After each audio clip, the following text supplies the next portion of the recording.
দর্শক আসসালামু আলাইকুম। আমন্ত্রণ জানাচ্ছি আমাদের আজকের লিগ্যাল আওয়ার প্রোগ্রামে। আপনাদের সঙ্গে আছে আমি মোর্শেদুর রহমান এবং আমাদের সঙ্গে আছেন আমাদের কমিউনিটির অত্যন্ত জনপ্রিয় আইনজীবী, প্র্যাকটিসিং ব্যারিস্টার এবং সলিসিটর নাজির আহমেদ। তিনি লিঙ্কনস চেম্বার্স অ্যান্ড সলিসিটার্সের প্রিন্সিপাল।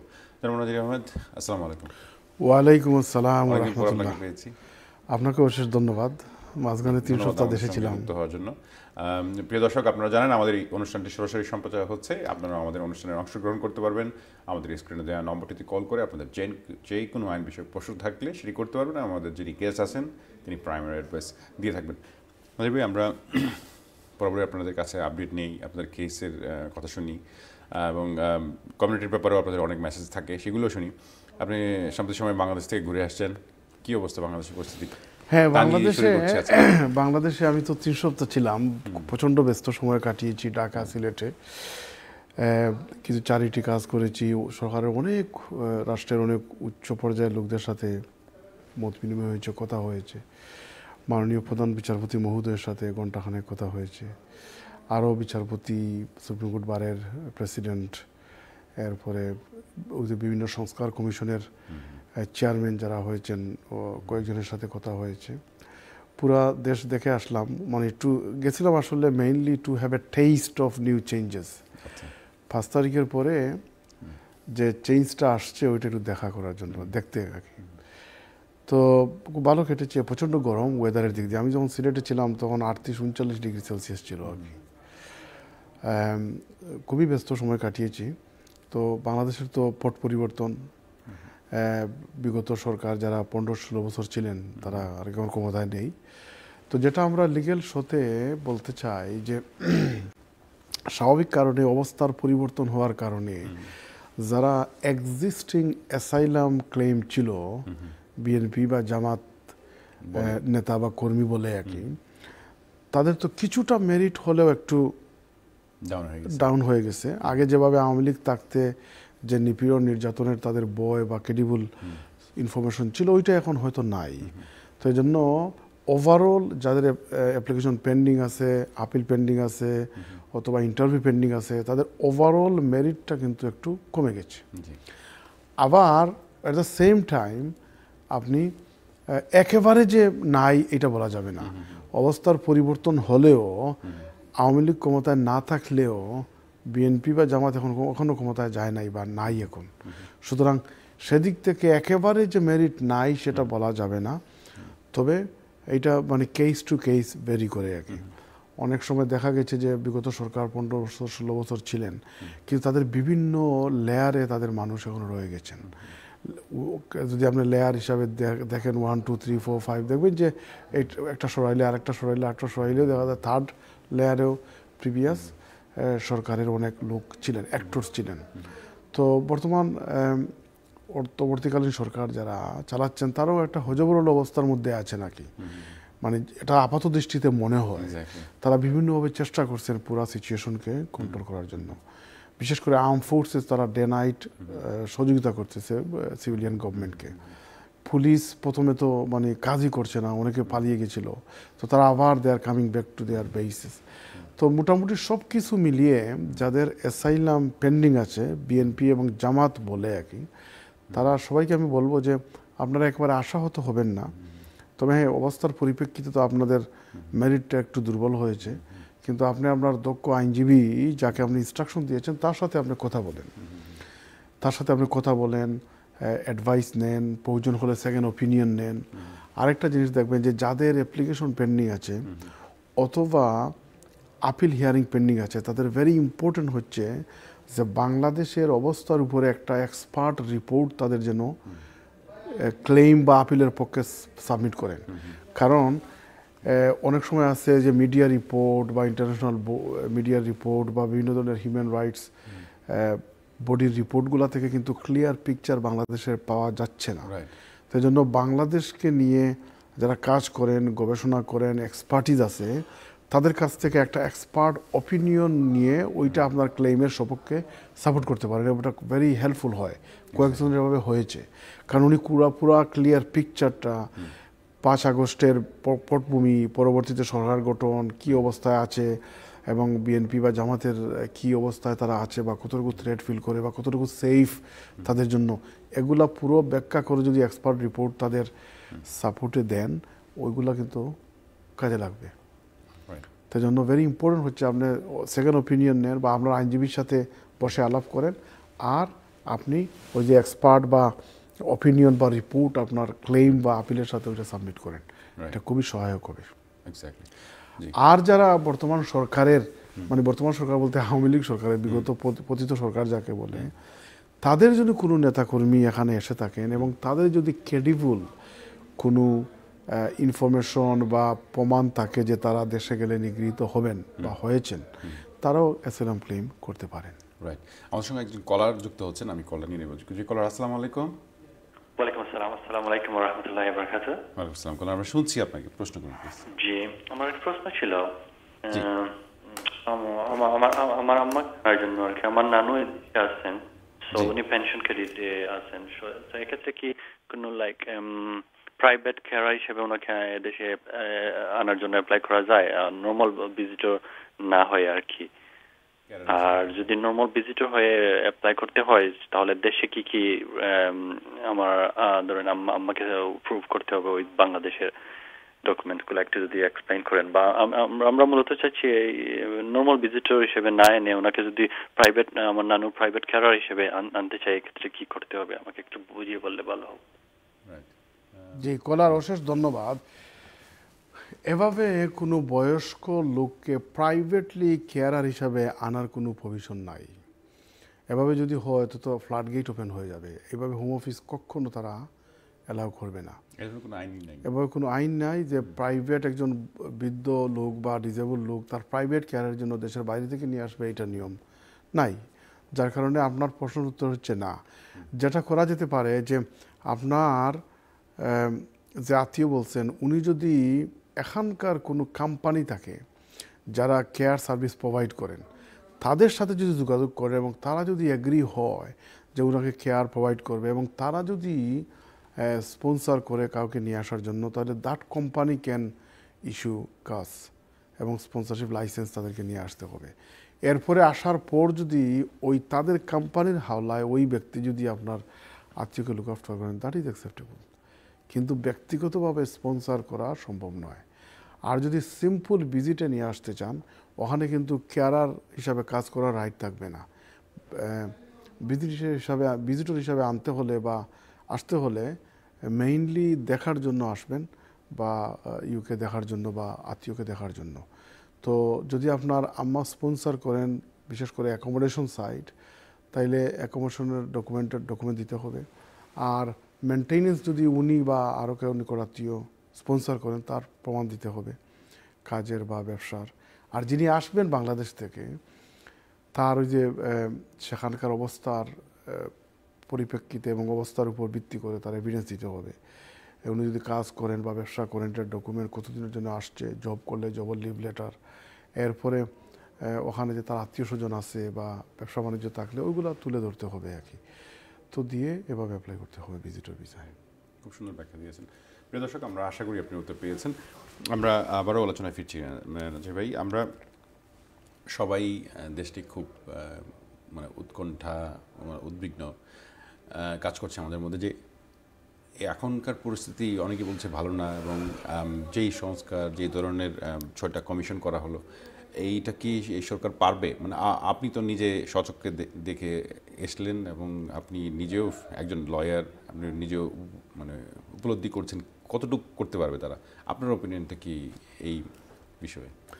দেখেন, বর্তমান সরকার দায়িত্ব নিয়েছেন সবেমাত্র 2 মাসের উপরে একটু হলো আর কি। তো এখন পর্যন্ত তাদের কাজের পুরোপুরি মূল্যায়নের সময় এখনও আসে নাই। বেশ কিছু পজিটিভ দিক আছে, আবার অনেক কিছু তারা সামলিয়ে উঠতে পারছেন না বলে মনে হচ্ছে।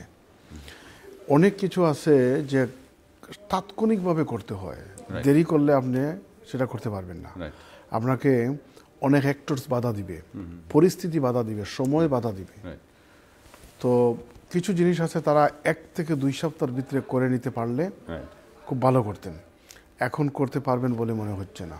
যেমন উদাহরণ দিই আপনাকে, সুপ্রিম কোর্টের প্রধান বিচারপতি সহ অ্যাপিলেট ডিভিশনের প্রায় 1 জন বাদ দিয়ে সব বিচারপতিরা পদত্যাগ করে পালিয়ে গিয়েছেন। 5 তারিখের পরে। কিন্তু যে অভিযোগ বা যে কারণে উনারা পালিয়ে গেছেন এমন অভিযোগ বা এমন কারণ কিন্তু হাইকোর্টের 50-এর উপরে বিচারপতিদের বিপক্ষে ছিল, কিন্তু তারা তো এখনো বহাল তবিয়তে আছেন। অথচ ওই সময় ওই একইভাবে মুভ করলে তাদেরকে কিন্তু সরানো যেত, কিন্তু এখন অনেকটা কঠিন হয়ে গেছে। 6 মাস পরে হয়তো ইম্পসিবল হয়ে যাবে। এরপরে সংস্কারের কথা বলছেন যে দেখেন গভর্নমেন্ট তো প্রায় 2-3 সপ্তাহ আগে বোধহয় সংস্কারের জন্য কমিশন গঠন করেছেন। তারা দায়িত্ব নিতে নিতে কয়েক সপ্তাহ চলে গেছে, 3 মাসের ভিতরে রিপোর্ট দেওয়া দরকার। আপনি কোন ফান্ডামেন্টাল বিষয়ে যখন সংস্কার করতে যাবেন 2টা জিনিসের দরকার, আপনার ফুল অথরিটি লাগবে, আর 2 নম্বর হচ্ছে পাবলিকের কনসেনসাস লাগবে, আর স্টেক হোল্ডারের সম্মতি লাগবে। এই 3টা জিনিস না হলে কিন্তু আপনি কোনো সংস্কার করতে পারবেন না। আর তাছাড়া সংস্কার চাপিয়ে দেওয়ার বিষয় নয়, এটা অনেকটা মানে নিজে সোল সার্চিংয়ের মতো বিষয়ে নিজ থেকে আসতে হবে। তো তারা কমিশন গঠন করেছেন, তারা রিপোর্ট করবেন, এরপরে পলিটিক্যাল পার্টির সাথে বসতে হবে, তাদের কনসেনসাস নিয়ে কতটুকু করবেন। কারণ 18 কোটি মানুষের দেশ, মানুষ আর মানুষের যদি নৈতিক স্ট্যান্ডার্ড মান গুণ যদি একটু আপ না হয়, কোনো কিছু আপনি চালিয়ে দিলে আর ওই যে লিখে দিলে হবে না। আমরা দেখেছি 1/11-এর সময় অনেক কিছু তো ভালো কাজ করেছে তারা ইয়ের মাধ্যমে, 1/11-এর গভর্নমেন্টের প্রক্লেমেশনের মাধ্যমে, বিধানের মাধ্যমে, কিন্তু পরবর্তীতে সরকার তো এগুলো রাখে নাই, বেশিরভাগ রাখে নাই। তো এইভাবে যদি সবার কনসেনসাস নিয়ে না আগান তাহলে কিন্তু পারবেন না। যেমন সংবিধান নিয়ে সরকার আসলেও কি করতে চাচ্ছেন এখন পর্যন্ত জাতির কাছে স্পষ্ট না, এবং এখন অনেকটা ডিফিকাল্ট হয়ে গেছে। আমি তো জাতীয় দৈনিকে একটা আর্টিকেল লিখেছিলাম সংবিধানের ব্যাপারে 3টা স্পষ্ট পদ বলেছিলাম। সম্ভবত এই 2 থেকে 2.5 মাসের ভিতরে প্রথম এবং দ্বিতীয় অপশনের পদটা চলে গেছে, আর পারবেনও না চাইলে। আর সম্ভবত 3 নম্বর অপশন আছে, এবং দেখা যাক এই 3 নম্বর অপশনে তারা কি করতে পারেন। 3 নম্বর অপশনটা হচ্ছে যে আইদার ওই যে সংস্কার কমিটি যে রিপোর্ট দিবে ওইটার ভিত্তিতে স্টেক হোল্ডারের সাথে আলোচনা করে এবং লিখিত কনসেনসাসের মাধ্যমে তারা চেঞ্জ করবেন, এবং যেই পাওয়ারে আসে পরবর্তীতে তারা সেটার বৈধতা দেবে। এইটা হচ্ছে একটা। অথবা 1/11-এর মতো বিহাইন্ড দ্য সিনে একটা পার্টি বা একটা গোষ্ঠীর সাথে হাত মিলিয়ে 2/3 মেজরিটি নিয়েই আসতে হবে তাদের কার্যকারিতা এবং সংবিধানের বৈধতা দেওয়ার জন্য। এই লাস্টের অপশনটার 2টা ভাগ, এইটা ছাড়া আমি আর সামনে পথ দেখতে পারতেছি না। কারণ একটা ছিল কনস্টিটিউয়েন্ট অ্যাসেম্বলি, ওইটা প্রথমেই ঘোষণা দিয়ে করতে পারতেন, কিন্তু ওই দিকে ওনারা যান নাই। আরেকটা হচ্ছে গণভোট, সেদিকেও তারা যান নাই। সুতরাং এই 2টা অপশন এখন আর হয়তো আর সম্ভব হবে না। প্রথম 1-2 সপ্তাহের ভিতরে স্ট্রং করে ঘোষণা দিয়ে রোডম্যাপ দিয়ে করতে অত সহজ হয়ে যেত। এখন তো অনেকের সাপোর্টও পাবেন না। Politically deeply divided Bangladesh. প্রধান 2-3টা দল যারা, তারা তো তাদের অন্য এজেন্ডা আছে এবং বিভিন্নভাবে চাপ দিচ্ছে। তারপরেও আমি আশাবাদী বর্তমান সরকারকে সব কিছু সামলিয়ে সামনের দিকে এগিয়ে নিয়ে যেতে হবে। কারণ তাদেরকে ব্যর্থ হলে চলবে না, তাদেরকে ব্যর্থ হলে বাংলাদেশ ব্যর্থ হবে। এবং এই সুযোগ সময় হয়তো আর আসবে না। 53 ইয়ার্স পরে এই সুযোগ আসছে, এবং তাদের অবহেলার কারণে বা ইনঅ্যাকশনের কারণে বা স্লোনেসের কারণে যদি এই সুযোগটা হারিয়ে যায় তাইলে ইতিহাস ক্ষমা করবে না।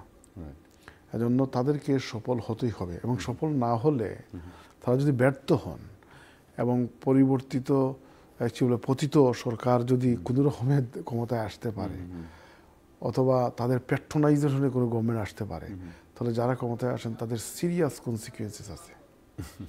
সুতরাং আমি মনে করি যে তাদের নিজের স্বার্থে এবং গরজে তাদেরকে সাকসেস হতে হবে। আমরা সব জায়গা থেকে যার যার অবস্থান থেকে আমরা সহযোগিতা করতে চাই, করছি, কিন্তু আপনাকে তো সহযোগিতা নেয়ার মতো মন মানসিকতা থাকতে হবে। রিসিভিং এন্ডে তো আপনি ওয়েলকাম করতে হবে। অযাচিতভাবে কে কতটুকু হেল্প করবে? আজকে দেখেন অত্যন্ত বেদনার সাথে আমি শেয়ার করি একটা জিনিস, বাংলাদেশে অ্যারাউন্ড 4 লাখ চাকমা আছে। 4 লাখ চাকমা থাকার পরেও প্রতিটা সরকারে তাদের একজন প্রতিনিধি থাকে, এবং এই বর্তমান সরকারেও একজন চাকমা প্রতিনিধি আছে। কিন্তু আপনি আশ্চর্য হবেন যে বাংলাদেশের 1,50,00,000 লোক প্রবাসী দেশের বাইরে বসবাস করে, তাদের পক্ষ থেকে একজন প্রতিনিধি নাই। বিগত সরকারের ছিল না, এখনো নাই। তো আপনি 1.5 কোটি মানুষকে এলিনেট করে বাইরে রেখে সুযোগ না দিয়ে শুধুমাত্র তাদের রেমিটেন্সটাই আপনার প্রাধান্য, তো এটা তো খুব গুড মুভ না। এবং তারা কিন্তু ওই চেঞ্জের জন্য দেশের বাইরে থেকে বেশিরভাগ লোক কিন্তু সাপোর্ট করেছে, রাস্তায় নেমেছে, পার্কে গেছে, হাইকমিশন ঘেরাও করেছে, এবং মিনিস্ট্রি তো একটা দেশে অ্যারেস্টেডও হয়েছে। সুতরাং তাদেরকে এবং বিদেশে যারা থাকেন তাদেরকে আপনি কাজে লাগাতে হবে, সুযোগ দিতে হবে। দে আর সিটিজেন অফ বাংলাদেশ, অনেকের জন্মসূত্রে তারা নাগরিক। আরেকটা জিনিস হচ্ছে ঢাকাতে ডিপ্লোম্যাটরা একটা মিসকনসেপশন আছে যে সব প্রবাসীকে তারা এক পাল্লায় রেখে দেন বা এক বাঁকে দেখার চেষ্টা করেন। এইটা অত্যন্ত অসত্য এবং গুরুতর একটা অমিশন। কারণ হচ্ছে সব প্রবাসীর অবস্থান, স্ট্যান্ডিং এটা আলাদা, সমান না। মিডল ইস্টে যারা যান শুধুমাত্র তারা আর্ন করার জন্য যান। অনেকের সেখানে কোনো বেসিক রাইট নাই। বাড়ি করতে পারবেন না, গড় করতে পারবেন না, বিয়ে করতে পারবেন না, ভোট দিতে পারবেন না, কফিলের মাধ্যমে যেতে হবে, এরপরে আরেকজনের মাধ্যমে আপনার তার নামে সৌদি বা ওখানে আরবিয়ানদের নামে তার ব্যবসা করতে হবে। এই ধরনের এত লিমিটেড রাইট আপনি কম্পেয়ার করেন ইউরোপ, আমেরিকাতে বা ব্রিটেনে যারা আছেন। এখানে ব্রিটেনের কথা বলি, আর 500,000 থেকে 1 মিলিয়ন ব্রিটিশ বাংলাদেশি বসবাস। এখানে অনেক দক্ষ, ওয়েল স্টাবলিশড প্রফেশনাল আছেন, বিভিন্ন ক্ষেত্রে তারা যোগ্যতার সাথে দায়িত্ব পালন করছেন, এবং এমন expert, intellectual, professional, educated person আমি জানি তারা এক একটা ডিপার্টমেন্ট, একটা মন্ত্রণালয় চালাতে পারবে। শত শত হাজার হাজার অক্সফোর্ড, কেমব্রিজ, লন্ডন ইউনিভার্সিটির গ্রাজুয়েট এখানে আছে, বাংলাদেশি অরিজিন, বাংলাদেশি বংশোদ্ভূত, বাংলাদেশের নাগরিক। তো আপনি তাদেরকে কাজে লাগান না কেন? তাদের কাছে সাপোর্ট চান না কেন? তাদের কাছে আপনি আসেন না কেন? তাদেরকে আপনি নিয়ে যান না কেন? তাদের প্রতিনিধি রাখেন না কেন? তো এই জন্য আমরা বলবো যে দেখেন, আপনারা সফল হতে হবে, কিন্তু আপনাদের কারণে যদি আপনারা ব্যর্থ হন তাহলে তো এই ব্যর্থতার দায় তো আপনাদেরকে নিতে হবে। আজকে একটা সরকার, সাধারণ একটা সরকার চালাতে 50 থেকে 55 জন লোক লাগে, মানে ক্যাবিনেটে মন্ত্রী, প্রতিমন্ত্রী, উপমন্ত্রী। তো আপনারা 15-17 জন দিয়ে চালাবেন কেন? 18 কোটি মানুষের মধ্যে এমন কম্পিটেন্ট লোক নাই? আপনি ট্যালেন্ট হান্টিং করেন, আপনি ট্যালেন্ট হান্টিং করে নিয়ে আসেন। যারা, আমরা যদি পলিটিক্স থেকে, পলিটিক্যাল পার্টি থেকে রিপ্রেজেন্টেশন নিতে চান তারও সুবিধা আছে। আপনি যারা প্রধান রাজনৈতিক দলগুলো থেকে আপনি 15-20 জন বা 30 জন প্রতিনিধি নেন, সেইটাও একটা সুযোগ আছে। আপনি যদি পলিটিক্যাল পার্টিকে এঙ্গেজ করতে না চান রাষ্ট্র চালাতে, তাহলে আপনি 18 কোটি মানুষের মধ্যে আপনি পলিটিক্যাল পার্টি বাদ দিয়ে 30 জন লোককে নেন। এক একজন উপদেষ্টার 5, 6টা, 7টা, 8টা, 10টা পোর্টফোলিও কেন থাকবে? এক্স্যাক্টলি।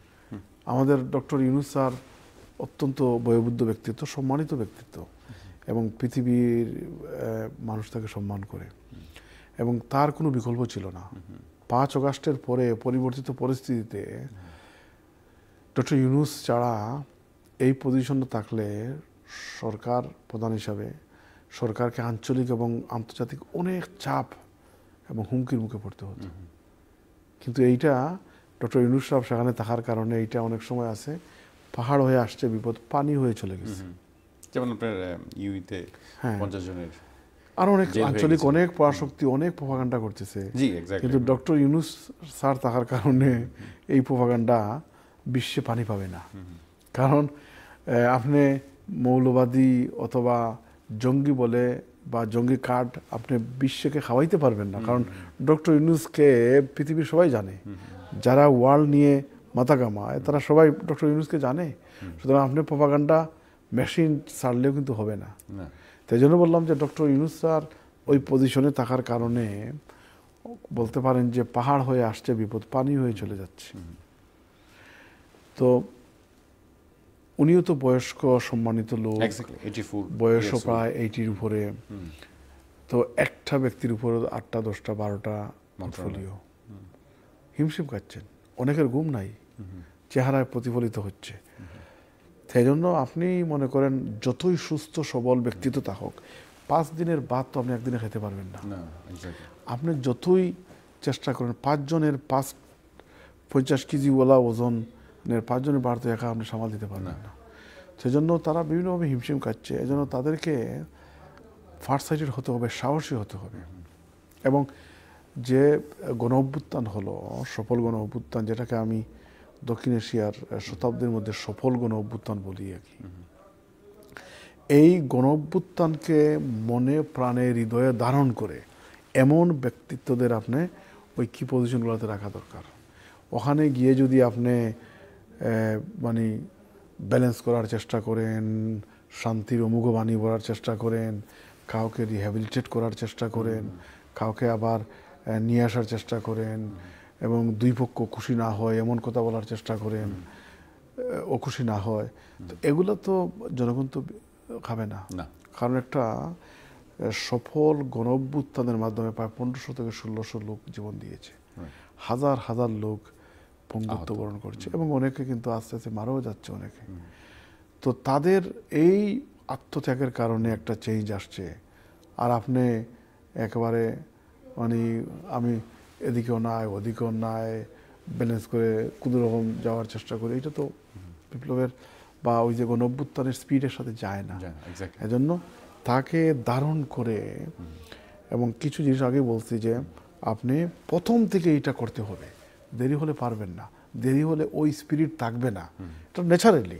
আমি কয়েকটা জায়গায় বলেছি, আপনার যদি একটা ছেলে ডিগ্রিতে ফার্স্ট ক্লাস ফার্স্ট হয়, অথবা যদি আপনার একটা ছেলে হয়, তাৎক্ষণিকভাবে আপনার যে আনন্দ, যে উৎসল বা কি বলে উচ্ছ্বাসিত, এই ডিগ্রি অফ উচ্ছ্বাসিত হবা আনন্দ 6 মাস পরে এইভাবে থাকবে না, 1 বছর পরে সেভাবে থাকবে না।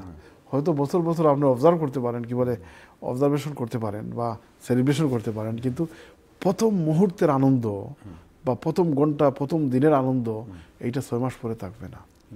ঠিক অনুরূপভাবে কারো যদি নিকটাত্মীয় মারা যায়, মা বাপ বা এই ধরনের কোন নিকটাত্মীয়, প্রথম ঘন্টায় বা প্রথম দিনে যে সুখে মুহ্যমান উনি হবেন, এই অবস্থা 6 মাস পরে 1 মাস পরে এই ডিগ্রিতে থাকে না।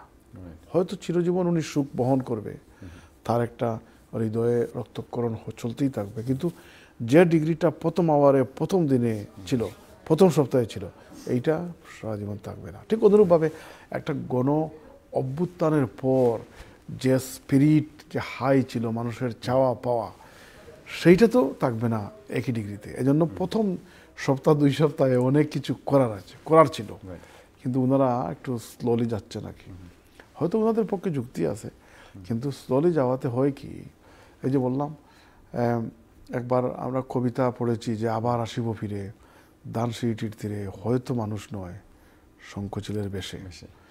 তো পতিত সরকারের বিভিন্ন অ্যাক্টরসরা কিন্তু বিভিন্নভাবে আসার চেষ্টা করছে এবং করতে থাকবে। প্রথমে চেষ্টা করলো তারা আনসার হয়ে আসার জন্য, এরপরে চেষ্টা করলো পাহাড়ে ওখানে উপজাতি হয়ে, এরপরে চেষ্টা করলো বায়তুনুকারণ খতিবের মাধ্যমে, এরপরে চেষ্টা করলো গার্মেন্টস শ্রমিকের মাধ্যমে। এইভাবে একটার পরে আটটা তারা চেষ্টা করতেই থাকবে। কিন্তু আপনাকে যদি ওই যে বললাম যে প্রথমেই যদি আপনি বিষ দাঁত না ভাঙতে পারেন, প্রথমেই যদি আপনি এটা বন্ধ করতে পারেন ছিদ্রপথ, তাহলে তো আপনাকে এটা বাইট করবেই। জি, এক্স্যাক্টলি। আমি আমার 2টা প্রশ্ন আপনার সাথে একটু জানতে চাচ্ছি। এই প্রেক্ষাপটের পর আমরা দেখতে পাচ্ছি যে যত্রতত্র মামলা হচ্ছে এবং বিভিন্ন শ্রেণী পেশার মানুষও এফেক্টেড। কারণ হচ্ছে অনেকেই বলছে যে আমি তো পলিটিক্সের কাছেও নাই, হ্যাঁ, হয়তো বা আমি কোনোদিন নৌকায় ভোট দিয়েছি, কিন্তু এখন দেখা যায় যে আমার কোনো পদবিও নেই, আমিও মার্ডার কেসের আসামি হয়ে যাচ্ছি। আচ্ছা, আমাদের বিরতির সময় হয়ে গেছে, বিরতির পর আবার এই প্রশ্নটা নিয়ে আপনার সঙ্গে থাকবো। প্রিয় দর্শক, বিরতির সময় হয়ে গেছে, বিরতির পর আবার ফিরছি আপনাদের প্রিয় অনুষ্ঠান লিখে নেওয়া নেই, সে পর্যন্ত সঙ্গেই থাকুন। আসসালামু আলাইকুম।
সুপ্রিয় দর্শক, আসসালামু আলাইকুম। বিরতির পর আবারও আমন্ত্রণ জানাচ্ছি আপনাদের প্রিয় অনুষ্ঠান লিগ্যাল আওয়ারে। আপনাদের সঙ্গে আছে আমি মোর্শাদুর রহমান, এবং আমাদের সঙ্গে আছেন আমাদের কমিউনিটির অত্যন্ত জনপ্রিয় আইনজীবী, ব্যারিস্টার এবং সলিসিটর নাজির আহমেদ, তিনি লিঙ্কনস চেম্বার্স অ্যান্ড সলিসিটার্সের প্রিন্সিপাল।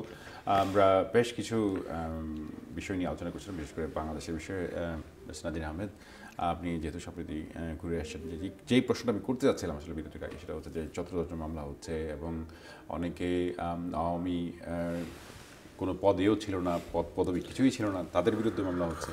যেহেতু আপনি চিফ জাস্টিসের সাথে আপনার একটা সৌজন্য সাক্ষাৎ হয়েছিল, আপনি নিশ্চয়ই আলাপ করেছেন বাংলাদেশের আইন শৃঙ্খলা পরিস্থিতি নিয়ে, এবং আপনি একজন নিজেও বাংলাদেশের সুপ্রিম কোর্টের আইনজীবী।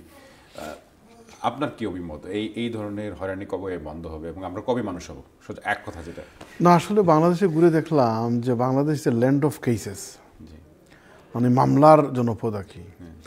মানে মামলা করতে এখানে কেউ ব্যাক পেতে হয় না, আর গভর্নমেন্ট বা কোনো অবস্থার চেঞ্জ হলেই মামলার হিড়িক পড়ে যায়। দেখেন, শুধুমাত্র মামলা করার জন্য মামলা বা সাময়িকভাবে একজনকে বিপদে ফেলার জন্য মামলা হওয়া উচিত নয়। আপনি মামলা করবেন স্পেসিফিক এভিডেন্সের আলোকে। সে অভিযুক্ত ব্যক্তির বিরুদ্ধে যদি প্রিমা ফেসি এভিডেন্স থাকে তখন মামলা করবেন, আর না হইলে হবে কি, আলটিমেটলি হিতে বিপরীত হবে। আপনি তাকে মামলা করে সাময়িকভাবে তাকে হয়তো একটু পর্যদস্ত করলেন, কিন্তু কিছুদিন পরে সে বিজয়ীর বেশে বের হয়ে আসবে। তখন আপনার লাভ হবে কি? তখন আপনাকে কাঁদাবে, আপনি কাঁদবেন যে হারে এত কিছু করলাম। এজন্য মামলা অবশ্যই করবেন যদি ইনগ্রিডিয়েন্ট বা উপাদান থাকে, কিন্তু খামোখা যত্রযত্র যার সাথে দূরতম সম্পর্ক নাই, এইভাবে করা ঠিক নয়। আমি দেখেন, এইভাবে মামলা করলে হবে কি, তখন যখন একটু পরিস্থিতি একটু গুলাটে হবে বা একটু অন্যভাবে হবে, তখন এই মামলাগুলো দেখবেন ডজনে ডজনে স্টে হয়ে যাবে। তখন কি করবেন? আপনি জানেন 111-এর সময় অনেক মামলা করেছিল 111 গভর্নমেন্ট, ইভেন সাবেক পতিত প্রধানমন্ত্রীর বিরুদ্ধে অনেক মামলা ছিল। হাইকোর্টের একজন গোপালগঞ্জের বিচারপতি ছিলেন, একদিন দুই দিনে সব মামলা কোয়াশ করে ফেলেছেন। তো এর লাভটা হলো কি? এমনও দেখেছি আমরা যে তাকে যে চাঁদা দিয়েছে, চেকের ফটোকপি 3 কোটি টাকা, এত কোটি টাকার এরপরে স্বীকারোক্তি তার নিকট আত্মীয় সেলিম সাহেবের কাছ থেকে, ওবায়দুল কাদেরের কাছ থেকে, ইভেন আব্দুল জলিল সাহেবের কাছ থেকে স্বীকারোক্তি, নুর আলী নামে একজন ব্যবসায়ী, তার চেক দেখলাম আমরা। কিন্তু তারপরেও তো এই মামলাগুলা পটপট করে কোয়াশ হয়ে গেল। তো এখানে দুইটা দিক। একটা হচ্ছে যে ওই যে আগেই বলছিলাম যে হাইকোর্ট যদি আপনি ক্লিন না করেন, যেটা অশ্লীল সংকেত হচ্ছে যে এইভাবে এই ধরনের বিচারপতিরা এখনও আছেন, এবং একটা সময় দেখবেন যে আপনি শতাধিক মামলা হয়, কোয়াশ করতে একদিনও লাগবে না। এটা যেমন একটা পরিস্থিতি অন্যদিকে নিয়ে যাবে। আবার সাধারণভাবে এলাকাতে বা জেলা লেভেলে বা বিভাগীয় লেভেলে বা কেন্দ্রীয়ভাবে আপনি মামলার উপাত্ত ইনগ্রিডিয়েন্ট সাক্ষ্য প্রমাণ না হলে আপনি মামলা করা যাবে না। এতে আপনি যদি কোনো দল করেন, দলের ক্ষতি হবে, ব্যক্তিগতভাবে আপনি লুজার হবেন, এবং in the long run counter productive হবে। আপনি হত্যা মামলা জড়িয়ে দিলেন, কোনো নাই, শুধুমাত্র তাকে আপনি ভালো পাচ্ছেন না বা এলাকায় সে অন্য দল করতো, এজন্য মিথ্যা মামলা, হত্যা মামলা দিয়ে দিলেন। এটা কথা হইল? হত্যা মামলা সবচেয়ে বড় গুরুতর মামলা, এবং বাংলাদেশের পিনাল কোড অনুযায়ী সর্বোচ্চ শাস্তি হচ্ছে মৃত্যুদণ্ড। তো একজন মানুষকে মৃত্যুদণ্ড টাইপের অফেন্সে ঢুকিয়ে দিলেন, আপনার কাছে কোনো প্রমাণ নাই, তো পরবর্তীতে সে খালাস হয়ে বের হয়ে আসবে। হ্যাঁ, মামলার ফ্যাক্টগুলো এরকম, 80 জন আসামি, যে ব্যক্তি মারা গেলেন তার হচ্ছে একটা বা দুইটা গুলি, তার বুলেট, তাও পুলিশের বুলেট, কিন্তু সাধারণ মানুষের। হ্যাঁ, এজন্য এটা ডালাভাবে মামলা করা ঠিক নয়। তবে একটু আসার কথা যে বর্তমান গভর্নমেন্টের সময়ে কিন্তু আগে যেভাবে হতো এভাবে হচ্ছে না। কিছুটা হচ্ছে, নো ডাউট, তারাও স্বীকার করছেন বা তারাও বিভিন্ন গাইডেন্স দিচ্ছেন, কিন্তু আলটিমেটলি আগে যেভাবে হতো আর কি এভাবে হচ্ছে না। তবে এই কালচার থেকে আমরা বের হয়ে আসতে হবে। আর ওভারনাইট এমন একটা অবস্থাকে চেঞ্জ করতে পারবেন না। একটা স্বৈরতন্ত্র, ফেসিজম চিন্তায়, মননে, সংবিধানে, সমাজে, রাষ্ট্রে, এবং এমন একটা অবস্থা ছিল যে একটা ব্যক্তিকে খুশি করতে যাচ্ছে তাই করা হচ্ছে, এবং এটা সমাজ, দেশ গ্রহণ করে নিচ্ছে। একজন ব্যক্তি তো একা ফেসিস্ট হতে পারে না, একাই স্বৈরতান্ত্রিক হতে পারে। তাকে আপনি দেখেন যে কোয়েশ্চন এন্ড আনসার সেশনে কি যে ওয়েলিং করতো, তুষামুদি করতো, মানে আমরা দেখে দাঁতে দাঁত লেগে যেত, কামড় খেতাম যে কি করে, যে জননেত্রী, বিশ্বনেত্রী, আপনাকে তো আমরা হারাতে যাচ্ছি, তো ঠিক তো হারাইয়ে দিচ্ছি। তো এই যে আপনি তো প্রধানমন্ত্রীর কোয়েশ্চন সেশনে তো আপনি জবাবদিহিতা নিশ্চিত করবেন, আপনি সরাসরি এখানে যে ডাউনিং স্ট্রিটে যে ইয়ে হয় ওখানে কি লতুম লাগায় অনারেবল প্রাইম মিনিস্টার এই সেই, না মিস্টার প্রাইম মিনিস্টার এই তো শেষ, তাকে প্রশ্ন করলো। এবং অনেক সাংবাদিক এখানে আছে, তাদেরকে প্রধানমন্ত্রীরা রীতিমতো ভয় পায় যে কোন কোয়েশ্চন করে বসে। কিন্তু আমাদের সমাজে সাংবাদিক একটা শ্রেণী একবারে বসংবোধ হয়ে গেছিল, কিভাবে তাকে আমলাদের একটা শ্রেণী, পেশাজীবীদের শ্রেণী, সমাজের ব্যবসায়ী শ্রেণী, সবাই একটা ব্যক্তিকে খুশি করে ওয়েলিং করে তুষামুদি করে একটা পর্যায়ে নিয়ে আসছে। বিশ্বাস করেন মোর্শেদ সাহেব, আমরা যারা কনস্ট্রাকটিভ ক্রিটিসিজম করতাম গত 15 বছরে, আমাদেরকে খামোখা একটা টাক দিয়ে দিত বিএনপি জামাত বলে, বিবি জামাত গেসা, বিএনপি জামাতের লোক, তো ওই মানে একটা পার্টিকুলার দলের পক্ষে, মানে এই ধরনের একটা, অথচ I do not belong to any political party of Bangladesh. থাকতে তো অসুবিধা নাই, যদি থাকতো তাহলে আমি বলতাম যে আমি এই পার্টির সদস্য, কিন্তু আমি কখনো বাংলাদেশের কোনো পলিটিক্যাল পার্টির মেম্বার, একজন প্রাথমিক সদস্য ছিলাম না। কথা বলতাম বিবেক থেকে, কিন্তু এই কথাগুলো কেউ সহ্য করতো না, এই যারা ওয়েলিং করতো, তুষামুদ করতো। আজকে এই তুষামুদের কারণে আজকে এই অবস্থা।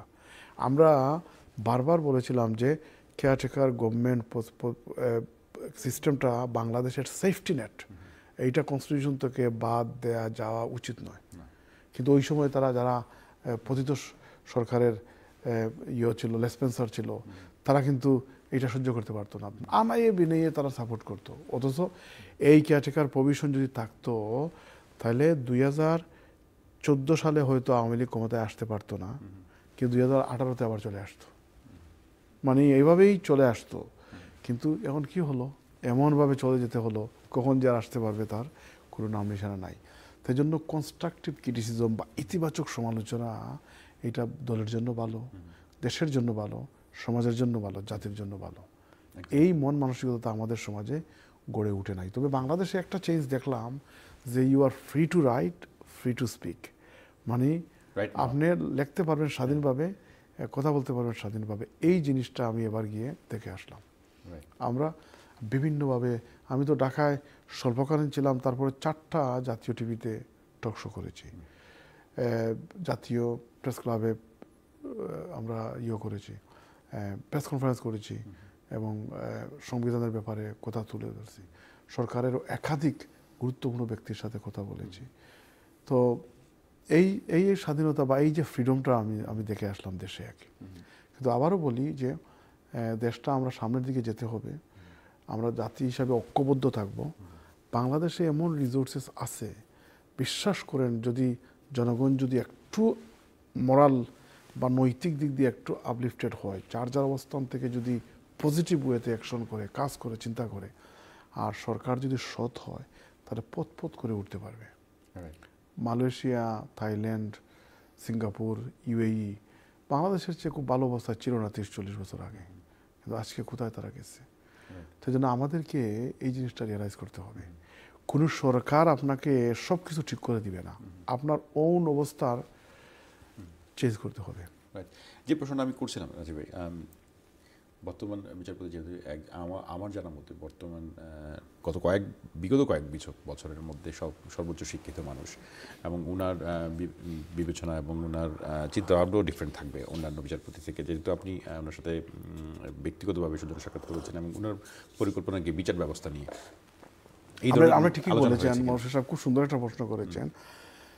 Bangladesh judiciary should be proud of current chief justice. তার সাথে যাওয়ার আগেই কথা হয়েছে, দেশে গিয়ে তো দেখা করলাম, মাঝে মধ্যে যোগাযোগ হয়। Bangladesh perhaps has one of the best talented chief justices since Bangladesh was independent, in terms of standard, quality. এটা উনি অক্সফোর্ড গ্র্যাজুয়েট, অক্সফোর্ড থেকে ল করেছেন। আমেরিকার একটা নামকরা ইউনিভার্সিটির ফ্লেচার স্কুল অফ ডিপ্লোমেসি থেকে পিএইচডি করেছেন। এবং আমি তো গত এপ্রিলে যখন দেশে গেছিলাম তখন তার সাথে দেখা হয়েছিল, উনি তখন হাইকোর্টের জাস্টিস ছিলেন। অনেকটা ফ্রাস্ট্রেটেড ছিলেন, কারণ ওনার তো আগামী বছর ডিসেম্বরে রিটায়ারমেন্টে চলে যাচ্ছেন এবং বিগত গভর্নমেন্ট কয়েকবার তাকে সুপারসিড করে। উনি যখন হাইকোর্টের বিচারপতি হলেন, ওই সময় একজন অ্যাডভোকেট হয়েছেন, একজন মহিলা, ওই মহিলাকে কয়েকবার ডিঙ্গাইয়া তাকে অ্যাপিলেট ডিভিশনে নেওয়া হয়ে গেছে। এর চেয়ে অবমাননা তো উনি তো বিয়ারিং করেছিলেন। তো আমি ওই সময় এসে একটা স্ট্যাটাস দিয়েছিলাম সোশ্যাল মিডিয়াতে যে তার মতো লোক যদি বিচারপতি হয়, Bangladesh can feel proud of, এবং we can compete with India Pakistan. কারণ ওই সময় পাকিস্তানের চিফ জাস্টিস ছিল কেমব্রিজ গ্র্যাজুয়েট এবং ইন্ডিয়ার চিফ জাস্টিস ছিলেন হার্ভার্ডের গ্র্যাজুয়েট। তখন আমরা বলতে পারবো যে আমাদের chief justice Oxford graduate. Social মিডিয়ায় একটা এবং অনেকে আমার বন্ধু বান্ধব যারা আওয়ামী লীগ লিডার, লয়ার বা বিএনপি লয়ার, তারা হাসছে আর কি, বলে না এটা গভর্নমেন্ট করবে না, এটা তো অরণ্যের উদন, এটা করবে না। কিন্তু দেখেন 3 মাসের মাথায় আপসাইড ডাউন হয়ে হি ওয়াজ মেড চিফ জাস্টিস। এবং তার দেখলাম যে বিচার বিভাগ নিয়ে অত্যন্ত হাম্বল ম্যান, অত্যন্ত অনেস্ট, খুবই স্কিল্ড, এবং লেখা বলা তার আলাদা স্বতন্ত্র। এবং গত সেপ্টেম্বরে 21 তারিখে উনি একটা জুডিশিয়াল কনফারেন্স করেছেন সুপ্রিম কোর্টে, বাংলাদেশের তাবৎ লোয়ার কোর্টের ম্যাজিস্ট্রেট বা জাজদেরকে নিয়ে আর কি, প্রায় 2-3 হাজার জাজেস সেখানে উপস্থিত ছিলেন আর কি। এবং he gave a sense of direction, কীভাবে উনি চাচ্ছেন বা কীভাবে যেতে চান আর কি। তো আমি ভেরি মাচ হোপফুল, বা তাকে একা তো অনেক কিছু করতে পারবেন না, তার ওই টিম নেওয়া দরকার এবং ট্যালেন্ট হান্টিং করা দরকার, যে উপযুক্ত লোক, তার চিন্তা চেতনা বা তার মতো স্কিল লোক ওখানে ঢুকানো দরকার। তখন পরে ওইটা সুফল আসতে পারে আর কি। নতুবা আগের তো সব রয়ে গেছে, লোয়ার কোর্টে বলেন, হাইকোর্টে বলেন, তো উনি যতই চেষ্টা করুক, কিন্তু তারা যদি এভাবে ওই মানের চিন্তা না করতে পারে, ওই মাপের যদি দায়িত্ব পালন করতে না পারে, তাহলে তো এটা কাঙ্ক্ষিত সফলতা আসবে না। তো আশা করি উনি সেভাবে এগিয়ে নেবেন আর কি। তো আমি very much hopeful on his competency and skill. খুব সুন্দর, ভালো লাগলো নাজির ভাই। আমরা এখন ইংল্যান্ডের ইমিগ্রেশন নিয়ে একটু আলোচনা করি, যেহেতু আপনিও বাইরে ছিলেন, আপনি জানেন অনেক কিছু চেঞ্জ হয়েছে। অ্যাসাইলাম নিয়ে কথা বলছিলেন, যে বিষয়টা হচ্ছে যে আসলেই এক ফাঁকে আপনি বলেও দিয়েছেন যে আসলে যাদের অলরেডি অ্যাসাইলাম করা হয়ে গেছে এবং পলিটিক্যাল ব্যাকগ্রাউন্ডে, তাদের তো আসলে কোনো কিছু করণীয় নাই। অনেকেই আমাদের কাছে ফোন করেন বা জানতে চান তাদের অ্যাপিল পেন্ডিং। যদিও আপনি একটু আলোচনা করেছেন তাদের পলিটিক্যাল ব্যাকগ্রাউন্ড নিয়ে, বিএনপি এবং জামাত বা এই ধরনের ঘটনার যারা আছেন, তাদের তো আসলে ওই ফেয়ারটা এখন আর বাংলাদেশে নেই, কারণ যেই গভর্নমেন্ট তাদেরকে ট্রেড দিত সেই গভর্নমেন্ট এখন তাদের কিন্তু মামলা তো রয়ে গেছে, তাদের মামলা তো আর উইথড্র হচ্ছে না। সেই ক্ষেত্রে আপনার কি অ্যাডভাইস হবে তাদের জন্য? না, আমি তো আগে বলেছি যে আপিলের সাথে পরিবর্তিত অবস্থার আলোকে একটা ভালো কম্পিটেন্ট এক্সপার্ট ওপিনিয়ন দেওয়া দরকার। কারণ জাজরাও কিন্তু এখনও পুরা পিকচার পাইতেছেন না, আপনিও দিতে পারবেন না। এবং কিছু পত্রিকার রিপোর্ট দিলে তো আর ওইটা থেকে তো আর এক্সপার্ট কিছু আসে না। তাছাড়া human rights organisation, US state department বা হোম অফিসের রিপোর্ট যেগুলো, এগুলো আস্তে আস্তে সময় লাগবে। তো এই জন্য ইন দ্য মিন টাইম যারা হিয়ারিংয়ে যাবেন, তারা একটা এক্সপার্ট ওপিনিয়ন দেওয়ার চেষ্টা করবেন। আপনার পক্ষে অনেক যুক্তি আছে। গত 15-14 বছরে অনেক মামলা হয়েছে, কয়টা উড্র হয়েছে, এবং গভর্নমেন্ট কিন্তু প্রায়োরিটি দিচ্ছেন জুলাই 1 তারিখ থেকে 5 তারিখ পর্যন্ত অগাস্টের যত মামলা হয়েছে এইটার বিচার বা উড্ডোর ব্যাপারে তারা প্রাধান্যতা দিয়েছেন। কিন্তু আপনার বিরুদ্ধে তো 5-7-10 বছর আগে মামলা ছিল। আপনি যারা বিএনপি করেন, আপনারা যারা বিএনপি করেন, আপনাদের অ্যাক্টিং চেয়ারম্যান সাহেব এখনও বাংলাদেশে যাওয়ার মতো পরিবেশ পান নাই, বা তাকে সুযোগ দেওয়া হচ্ছে না, বা তার মামলা এখনও চলমান, পেন্ডিং। তো যেখানে অ্যাক্টিং চেয়ারম্যান সেফ না, how can you be safe? এটা কিন্তু আর্গুমেন্টের ব্যাপার। কতটুকু আপনি উইন করতে পারবেন আর্গুমেন্ট, সেটা তো remain to be seen, but you can strongly put forward argument যেটা আমার অ্যাক্টিং প্রেসিডেন্ট, অ্যাক্টিং চেয়ারম্যান, যিনি এখনও ইলেকশন হলে পরে 200 আসনের উপরে সিট পাবে। আমি তো দেখে আসলাম যে এখনও যদি একটা ইলেকশন দেওয়া হয়, ফেয়ার ইলেকশন, মোটামুটি ফেয়ার ইলেকশন, তাহলে বিএনপি 200 আসনের উপরে সিট পেয়ে যাবে ক্ষমতায়। আমি কমিয়ে বলছি, কিন্তু অনেকে বলছে 250-এর উপরে পাবে। এই অবস্থা বিরাজ করছে। তারপরেও তার অ্যাক্টিং চেয়ারম্যান, পার্টির অ্যাক্টিং চেয়ারম্যান দেশে যেতে পারছেন না, অথবা যেতে দেওয়া হচ্ছে না। তার বিরুদ্ধে অনেক মিথ্যা মামলা আছে, তাকে কনভিকশন দিয়ে রাখা হয়েছে, তাকে গেলে ইমিডিয়েটলি জেলে যেতে হবে। মানে এই অবস্থা বিরাজ করছে দেশে। সুতরাং এটা তো আপনি তুলে ধরতে পারেন, আপনি তার কর্মী, তার ফলোয়ার, তার সাপোর্টার, সিম্প্যাথাইজার, তো আপনার পক্ষে এটা যুক্তি না। এখন এইভাবে তো আর্গুমেন্ট করার জন্য আপনার কম্পিটেন্ট লোক লাগবে, যিনি বাংলাদেশের ব্যাকগ্রাউন্ড জানেন না তাকে নিয়ে গেলেন লয়ার হিসাবে, সে কি আর্গুমেন্ট করবে পেপার দেখে? রাইট। আপনার তো বাংলাদেশের অবস্থার উপরে তার একটা সম্যক ধারণা থাকতে হবে, যিনি আপনার জন্য কম্পিটেন্টলি কথা বলবে, তার নলেজ থাকবে কিভাবে কি অ্যাপ্লাই করবে।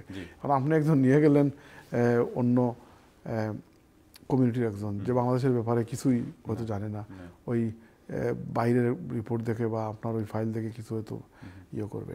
তো জন্য আপনার দরকার একজন দক্ষ কম্পিটেন্ট সলিসিটর ব্যারিস্টার, যিনি আপনাকে প্রপারলি রিপ্রেজেন্ট করতে পারবেন। এবং বাংলাদেশের প্রেক্ষাপটের উপর আপনি তো আপনার কথা বলবেনই, আপনি সাক্ষী, আপনি তো অ্যাপেলেন্ট, কিন্তু আপনার অবস্থার উপর যদি দেশের উপর একটা এক্সপার্ট ওপিনিয়ন যায়, এইটার পজিটিভ ভ্যালু অনেক হাই, যারা এখানে অনেক বেশি গুরুত্ব দেবে। আমাদের সঙ্গে একজন কলার যুক্ত হচ্ছে না, আমরা কলটা নিয়ে নেব। জি কলার, আসসালামু আলাইকুম। ওয়ালাইকুম সালাম। জি কলার। ওয়ালাইকুম সালাম। জি কলার, আমরা আপনাকে শুনছি, আপনি প্রশ্ন করুন প্লিজ। হ্যালো। জি আমরা শুনছি আপনাকে। আমি একটা কথা জিজ্ঞাইতাম নাজির সাহেবরে। জি। আচ্ছা, আমি আইডি কার্ড দেশও লাগি বানাইছি না, এইটা এখন বানানি লাগবো না, এখন তো দেশও কলটা চেঞ্জ হয়ে গেছে। রাইট। আচ্ছা, এটাই প্রশ্ন আপনার নাজির ভাই, প্লিজ। না, আইডি কার্ড বানাইতেই বা ক্ষমতা চেঞ্জ হইলেও আইডি কার্ড তো পদ্ধতি বা সিস্টেম তো বাতিল করে নাই। আমরা তো জানতে পেরেছি হাই কমিশনও এটার একটা স্টেপ নিয়েছিল যে আইডি কার্ড না কলার দেশের গভর্নমেন্ট চেঞ্জ হয়েছে, গণ অভ্যুত্থান হয়েছে, কিন্তু আইডি কার্ডের যে রেজিম বা সিস্টেমটা ছিল এটা তো বাতিল করা হয় নাই। সুতরাং আইডি কার্ড আপনি ওখান থাকি বা দেশ থাকি যখনই সুযোগ পাইবা বানাইলেন যেন আর কি।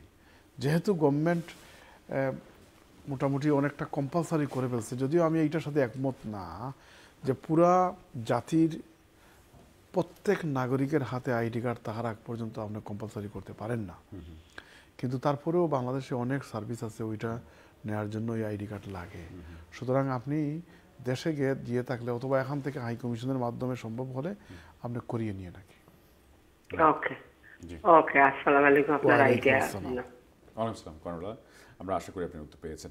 জি, আমরা এই বিষয় নিয়েই কথা বলছিলাম। আসলে অনেকেরই মামলা পেন্ডিং, কিন্তু তারা চিন্তা করছে যেহেতু সরকার চলে গেছে তাদের হয়তো বা এই কেস হয়তো বা আর চলবে না।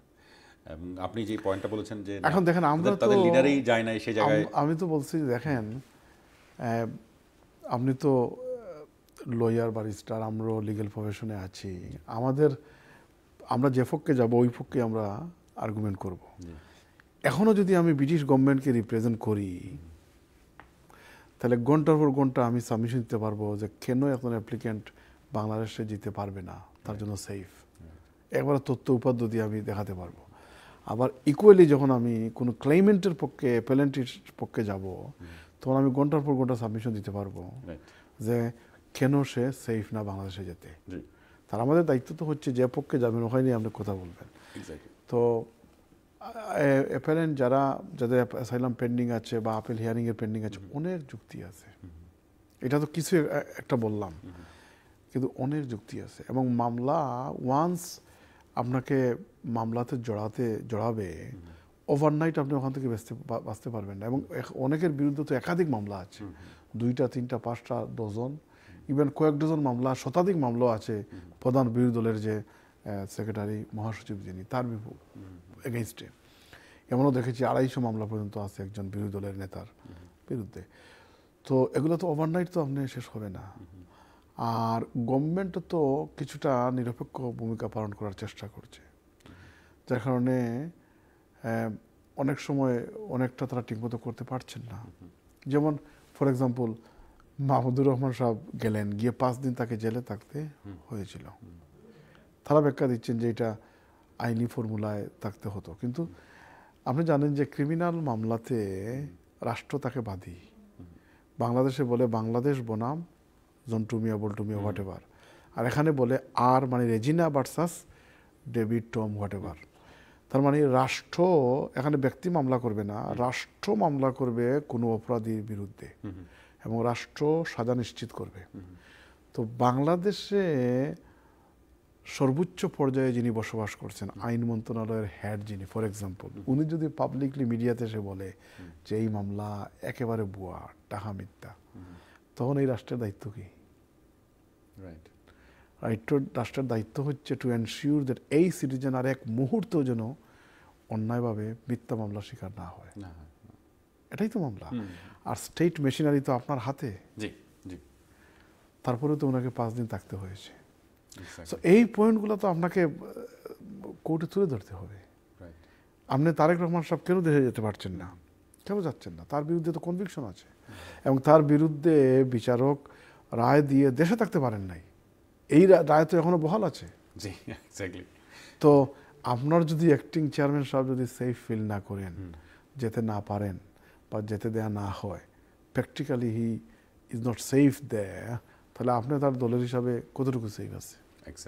এইটাও যেমন সত্য, আবার অনেকে ডাকডুল পিটিয়ে দেশে যাচ্ছেন, সম্বর্ধনা নিচ্ছেন, সাইকেলের মিছিল আমরা দেখতেছি, মোটরসাইকেলের ব্যানার ফেস্টুন দেখতেছি, জিয়ারত দেখতেছি, এইটা তো সত্য।